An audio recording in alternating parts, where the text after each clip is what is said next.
अगर ये जिंदगी इतनी तवील है तो ये दरमियान में जो मौत का वक्फा डाला क्यों डाला? मौत एक जिंदगी का वक्फा है, यानी आगे बढ़ेंगे दम लेकर, क्यों डाला?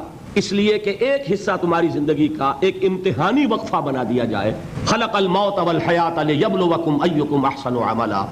मौत और जिंदगी का ये मामला इसलिए पैदा किया ताकि तुम्हें जांचे, परखे, आजमाए कि कौन है तुम में से अच्छे अमल करने वाले। ये एक इम्तिहानी वक्फा है। मैंने 30 बरस कहे थे ना। आप एक इम्तिहान से वाकिफ हैं जो 3 घंटे का होता है। 3 घंटे का पर्चा है।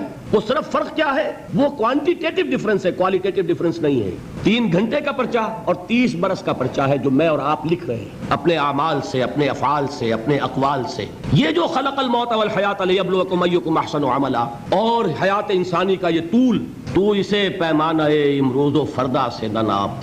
जावेदा पैहम दवा हरदम जवां है जिंदगी। उल्ज़ुमे हस्ती से तू उभरा है मानिंदे हबाब। इस ज़िया खाने में तेरा इम्तिहान है जिंदगी।